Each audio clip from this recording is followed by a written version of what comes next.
அனைவருக்கும் இனிய சித்திரை தமிழ் புத்தாண்டு நல்வாழ்த்துக்கள். எல்லாரும் நல்லா இருக்கீங்களா? ரொம்ப நாள் ஆச்சு உங்ககிட்ட எல்லாம் பேசி. வருஷப்பிறப்பு அன்னைக்கு காலையில் சித்திரக்கனி பார்க்கறதுக்கு நாளே சாமி சாமான்லாம் விளக்கி எல்லாம் ரெடி பண்ணி வச்சாச்சு. இந்த வருஷம் தமிழ் வருஷப்பிறப்பு காலையில் 6 மணிக்கே சாமியெல்லாம் கும்பிட்டாச்சு. இப்போ எல்லாம் பசங்களுக்கு ஸ்கூல் ஓப்பன் ஆகலை, இன்னும் ஒரு 2 மாதமாக ஸ்கூல்லாம் க்ளோஸில் தான் இருக்குது. ஆன்லைன் கிளாஸ் தான் போய்கிட்டு இருக்கு. அதனால் காலையில் டிஃபனை முடிச்சுட்டு குக்கிங் ஸ்டார்ட் பண்ணியாச்சு.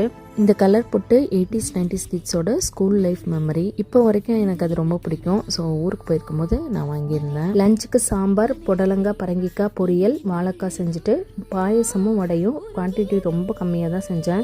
ஏன்னா மீதி இருந்துச்சுன்னா 2 நாளைக்கு அதை நான் தான் வச்சு சாப்பிட்ற மாதிரி இருக்கும். எல்லாருக்கும் டியூட்டி இருந்ததுனால கெஸ்ட் யாரும் வரல.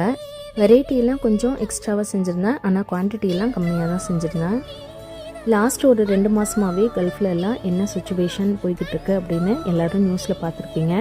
இப்போ வரைக்கும் நாங்கள் எல்லாருமே சேஃபாக தான் இருக்கோம். அதுவும் இப்போ ஒரு லாஸ்ட்டு 2 வாரமாக அமைதியாக கொஞ்சம் நார்மல் லைஃப் தான் போய்கிட்டு இருக்கு.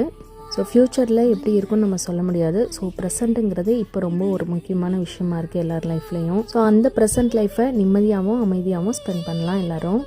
தேங்க்ஸ் ஃபார் வாட்சிங்.